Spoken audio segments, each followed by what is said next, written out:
X-ray based 3D imaging to guide ablation procedures, in this case be a cryo balloon. Yeah, good morning everybody from cold Milwaukee, cold Boston I think. I don't know what your temperature is. So anyway, so let me just go over briefly over the patient we are doing.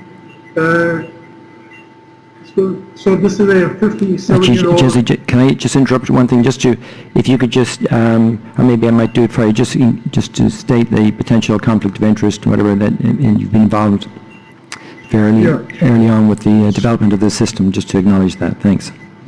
Yeah, so basically we invented the system, so that's the conflict of interest, you know. So it's a 57-year-old male with the history of palpitations and chest pressure, paroxysmal atrial fib with rapid ventricular response. And he has the only other significant history is history of coronary artery disease, for which he had a stent put in, history of hypertension and diabetes, and but he had a recent negative stress test in 2018. Let's go to the next.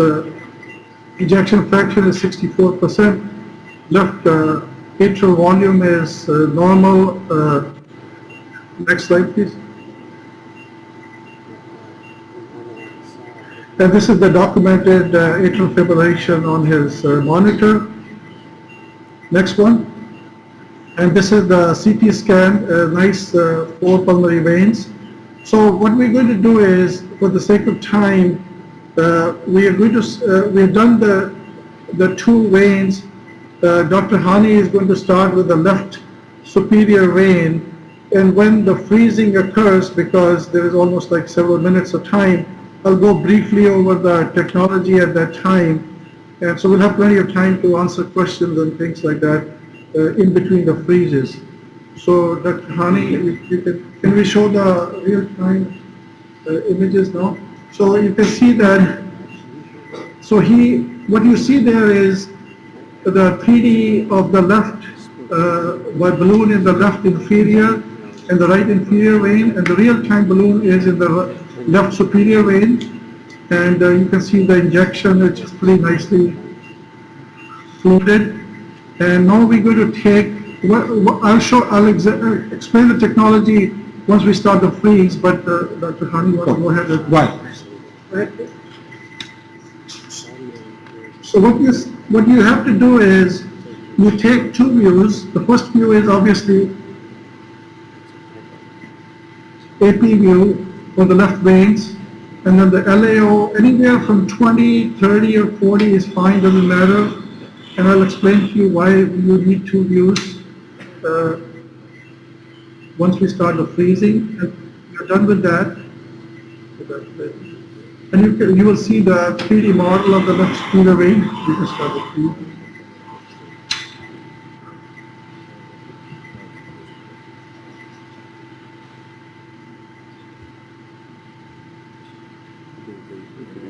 So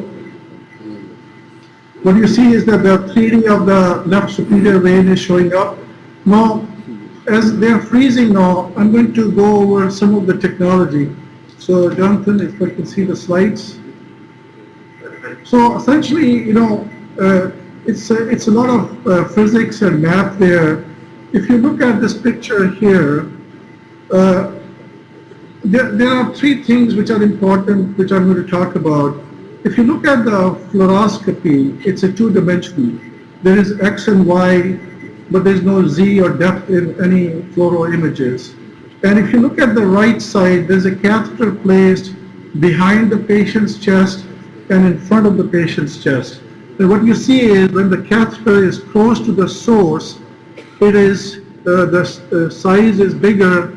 When the catheter is away from the source, like in front of the chest, the size is smaller. But when you're talking about the heart, when you're talking about like 4 or 5 centimeters, that change in the size is very minimal. So what happens is that the most important thing in this part, which took a few years to discover and identify, was how do we determine the change in that size or the width of that catheter. We're talking about one pixel being 0.2 millimeter. So you have to accurately detect the change in the size or the width of that catheter to 1/10 of a pixel accuracy. And that's about 3 to 4 millimeters of accuracy in terms of depth of the catheter. So once you have that, then you have the Z. And so you have the XY. There's nothing more accurate than a fluoro giving you XY. You have the Z from that that part of the physics and math. Then you have the XYZ, so you have the 3D location of the catheter. And then you can integrate, obviously, the electrograms with that and create a 3D mapping system. Go to the next slide. So the next part which is important is that all of us know that this is obviously a pretty bad neighborhood, so that where the catheter is sitting here, but the computer does not know that.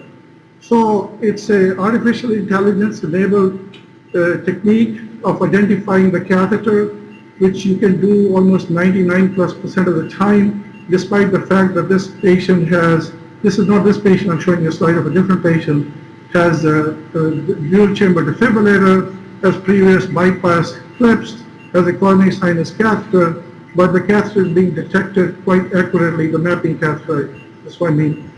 So then the next one. So the third part which is important is, this is what we are seeing today is what is shown in this slide. And this was the part of basically our gold standard, that if you have even a single plane fluoro and you take two views, they are sequential views, they're not simultaneous. So if, for example, if you have a phantom and you take two views, your accuracy of finding the 3D location is 0.2 millimeters. But if you have a patient with a beating heart and a respiration, then when you take two views, you match the appropriate frame in each view so that you know exactly where the location of the radio-opaque marker is. And once you know that, you know exactly the depth. And by taking another point, you know the orientation. And so if you look at the fluoro image, you can see that there's a radio-opaque marker at the tip of the balloon. So you can use really any balloon or any radio-opaque marker, or any, like a Chief catheter has electrodes, CS has electrodes, balloon has radio-opaque marker. So you identify that the depth of that radio-opaque marker, then you know the depth of the balloon, and then you take another point which gives you in-plane and out-of-plane orientation of the balloon, and that's how you know exactly where the balloon is. So go to the next slide, Jonathan. So this is the current technology. So you have you can have a 3D location of the catheter, then you can add on the electrograms, and you can create a map, which we're not going to do today. But on the right side, what you see is you can take multiple electrodes. It doesn't matter, you know, even up to 100 electrodes. And as long as you have electrograms on those electrodes, you can actually combine that when you have taken the two views and create a map from that. And at the bottom part, what you see is that what we are doing today is that you can identify the 3D location of the cryoballoon, 3D location of the, here you are seeing a catheter, the temperature probe catheter of that. You can see the 3D location of the CS. And then you can identify all those in 3D. At the bottom right, you see a lateral view, and you can see how far you are from the temperature probe, what is the orientation of the cryoballoon to the temperature probe, and whether you need to be careful when you're freezing in that area or heating in that area. So that's what this shows. Go to the next slide. So this is the current technology which Dr. Hani is doing that today. And you see that the cryoballoons on the right side in 3D, and you have a temperature probe in the middle in the red. You have the Chief catheter in one of the lanes. You have the CS catheter. And then not only that, you can project those balloons onto the fluoroscopy also. Obviously, fluoroscopy is going to show it in 2D, but on the right side panel, you can see it in multiple views, and that's the 3D model. So that's what's being demonstrated. So you've done the superior, but that's superior done. Okay, so he's going to actually drag down the balloon and do 3 more lesions on the roof area in this particular patient. So we'll wait for that to happen, and then when he does the second ablation, then I can answer any questions. So, Jesse, when you go, say, to doing more ablations on the roof area, could you explain what you mean by that? Can we increase the volume a little bit? Sorry, I was just saying, you're going to, Dr. Haney's going to do some more cryoablation in the roof area, is that what you said? Yes, yeah. Okay, and then, do you want to just comment? You can see that, you know, he hasn't done the right superior there, but it looks very small roof area, so it shouldn't take him too long to do that. And just on that point, Jesse, what do you think about using balloon-based systems outside the pulmonary veins? Yes. Do you ever use them just for posterior wall or other areas other than the pulmonary vein entry? Yes, and you have done that. You have done those studies, and obviously, I will show you a slide when he has. When he starts this freezing, because we don't want to be waiting for 3 minutes for the freeze to occur before we say anything. I can show you some stuff for that. Obviously, a lot of literature is starting to come out on that too.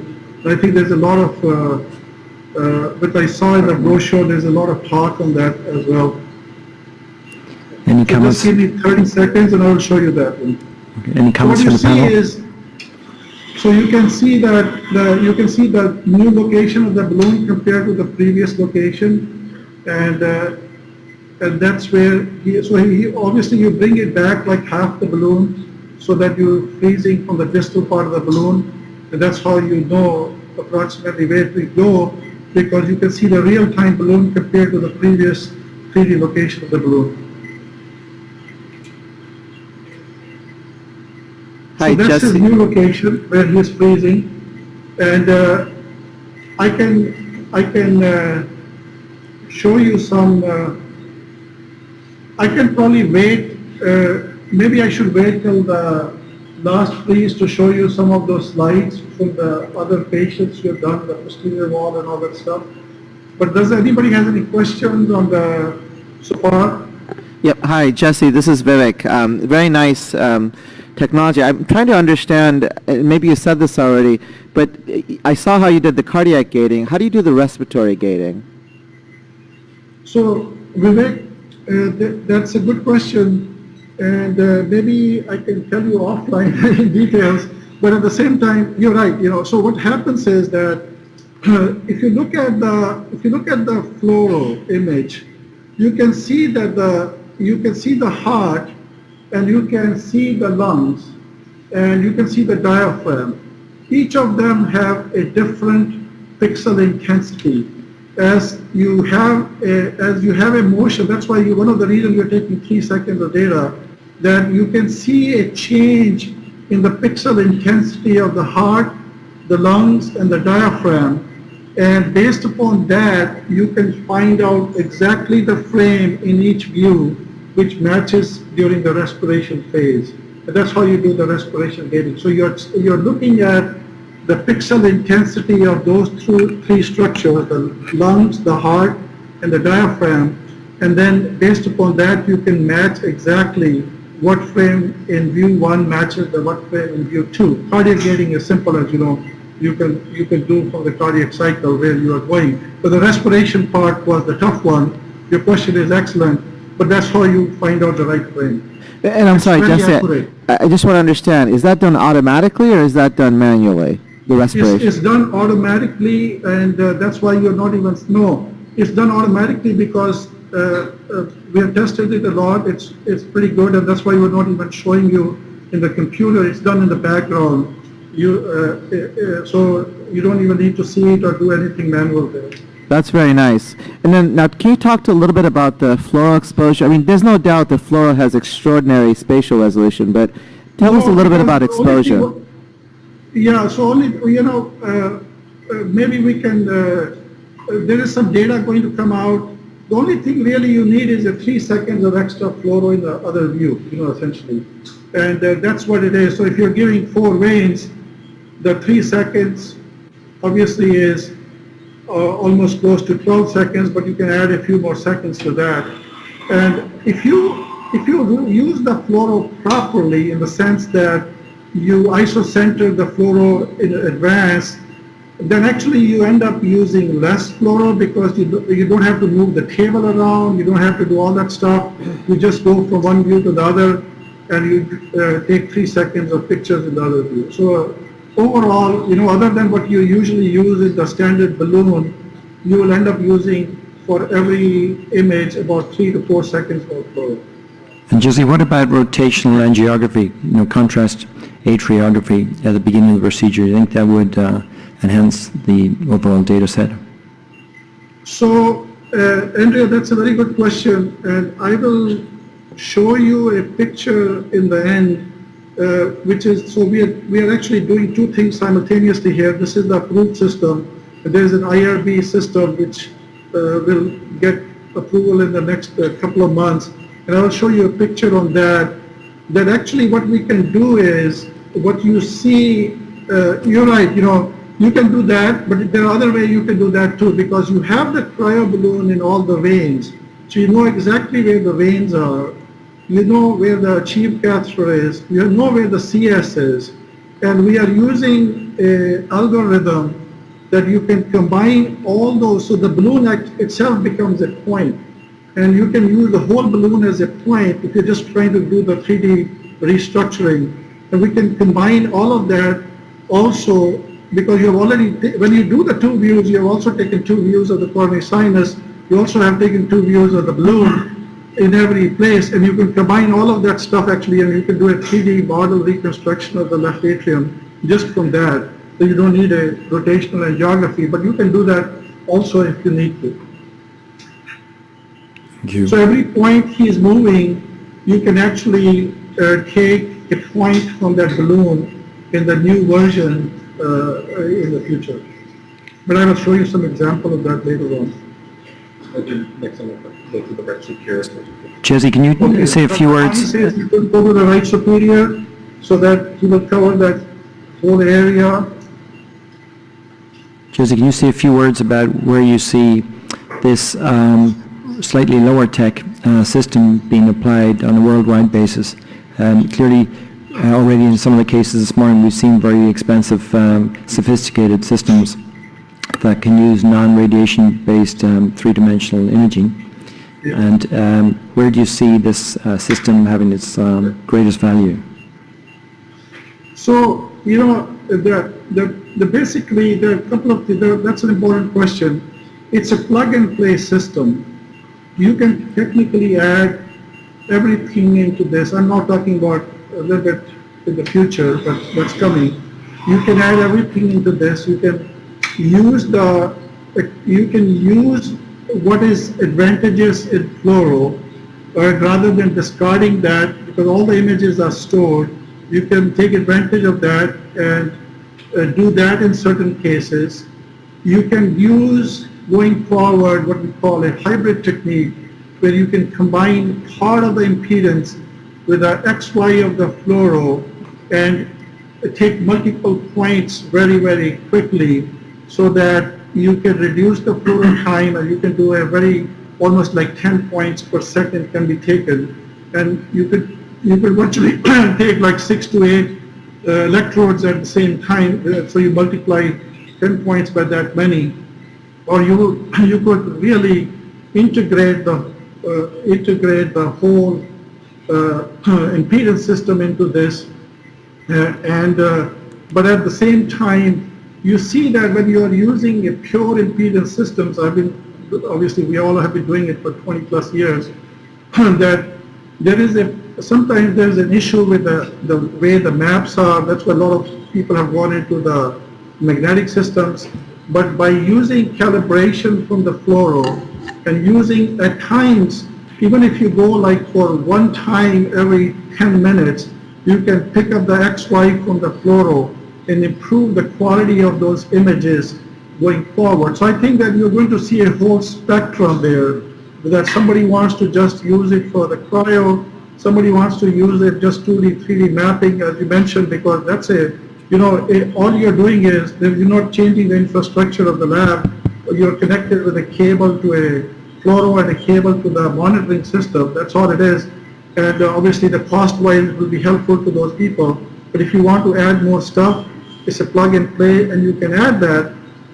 But the most important thing which I'm really excited about is the using in the future, obviously, use of artificial intelligence, which we should not underestimate in healthcare, that using that part into doing things which we were not able to do before, and actually making things better overall in terms of prediction, in terms of finding the right areas, whether it's CT or appendage occlusion or whether it's leads, but that's very futuristic, so I don't want to claim or say too many things about that at this stage, but I know working on this for 8 years that those all things are possible in the future. So Jesse, just to say, from a third word to first Jesse, word. just to let you know, there's about 9 minutes left. I'm going to take a question from Claudia Tondo, but just, if you want to go ahead, Claudia, just. Yes, maybe just I missed something, but how long is the application outside the PV, and which is the minimum temperatures that you have set, because obviously probably there's the cooling effect of the blood outside the PV, and maybe we don't reach, very low temperature. I think also for the safety profile, I mean, when you are just outside the PV. Okay. So most of the time we go for 3 minutes, and when we are outside the PV, because you don't have to have the whole. See, when you're going, say, for example, on the roof areas Dr. Hani is doing, you're just covering the top part of the balloon, and we get temperatures of -30 to -35 in those areas. And that we have seen is enough in terms of getting rid of the electrograms in those areas. And also, as balloon is like a 28 millimeter or so, you are covering a lot of area. So even if you miss a little bit, you still get plenty of area that you have covered on the roof to have a contiguous lesion from that standpoint. But obviously the pulmonary veins, everybody has different ideas when we look at temperatures, but when they start going over -50, you start getting a little bit nervous, but you don't stop. But around -60, I definitely stop. But also you're watching the esophageal temperature closely here or everywhere. And you also know, you can see that in the right inferior pulmonary vein, the red dot you're seeing is the temperature probe. And there is an abstract going to come out by somebody else which will show that the orientation of the balloon is even more important than the distance of the balloon to the temperature probe, which makes sense, you know what I mean? Because if the freezing is occurring forward and if the orientation is towards the temperature probe, you should really be careful as to what you are getting into. Jesse, can I interrupt you? That's why in the roof area and the posterior wall, when you're coming down, you're really parallel to the balloon, and we almost never see a very significant drop in the temperature in the esophagus. Jesse, I think that's one of the things to keep in mind. Sorry. Jesse, you got about 6 minutes left, but just to ask you, have you used this for left atrial appendage occluder devices? Have you used it for CRT devices? And do you see it ever being used for coronary stenting? Obviously, this gentleman has already had a coronary stent. Well, I think that, again, it's futuristic, but the same principles of artificial intelligence and using two views and respiration and cardiac gating, I think combination of those three things will solve that problem going forward, essentially. That's all I think I can claim at this stage. Okay, let me just show you some pictures so that I don't know how much time we have, but maybe I can show you some pictures as he's freezing. Jonathan, you want to show us the next slides? I have a very good slide projector guy working with me, so he's a master of computer science.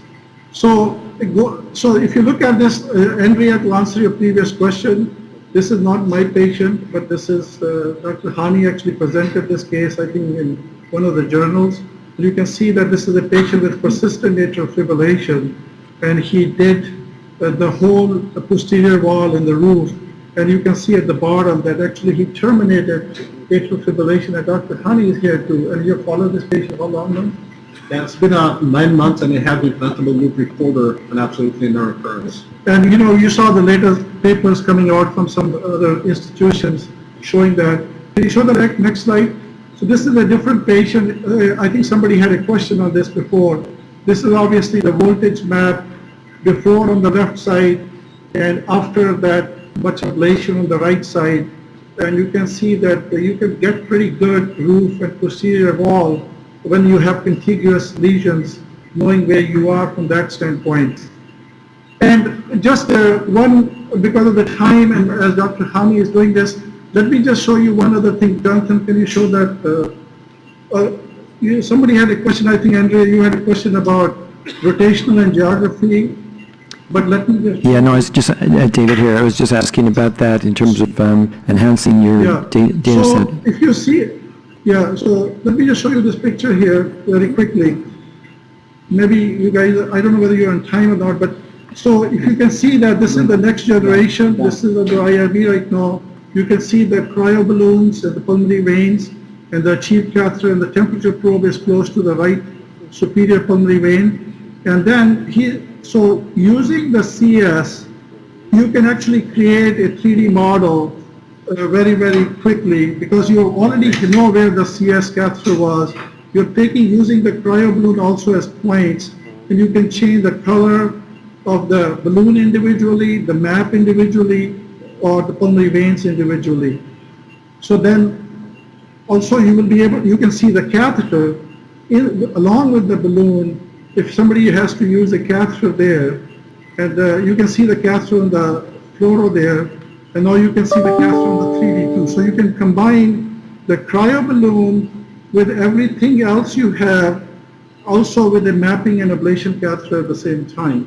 So basically, that's what, so I think that you can do rotational angiography, you can integrate the CT scan, but I think that the balloon gives you really where the veins are. Jesse, can I interrupt you? Hello, Jesse. Going to interrupt you down to the last 2 minutes. And can I just ask you, for young people in the audience who are maybe just finishing their fellowship and whatever, who have a concept. Now, clearly you've developed a concept, you're a physician inventor, and you've gone through the journey quite a while, a lot of experience in this.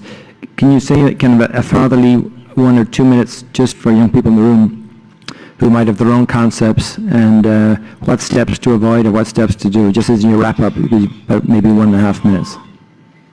So in terms of the overall ablation in general? No, I mean your pathway to a successful development and commercialization and so on. It's a long journey. So have you any words of encouragement for young people who are starting off? Yeah. So don't take it unless you talk to your wife, number one. Number two, make sure that your weekends are free to work on these projects. It's very intense. It's very time consuming. Working with the engineers, you have to find the right team. I have been lucky that I got the original people who did the impedance system, the original people who did the fluoroscopy systems, and the original people who did a lot of software development. So you have to have the right team in place. You have to really have, one of the things as physicians we don't have is, we have a lot of intelligence, we think about a lot of good projects, but we don't concentrate on one particular project. We want to do 20 things at the same time. So find a project, concentrate on that, get the right team, but be willing to have a persistence there, because without persistence, it will not work. And I can tell you the last 8 years, I've done a lot of work in EP over years, but that will be the most interesting thing as far as this is concerned, because working with engineers, working with physicians, working with the lab people was the most, you forget the hard work. Jesse, thank you so much. Interesting thing. Jesse, I'd just like to thank you and Dr. Hani and your whole team. It was a fantastic, very interesting case to watch. Thank you.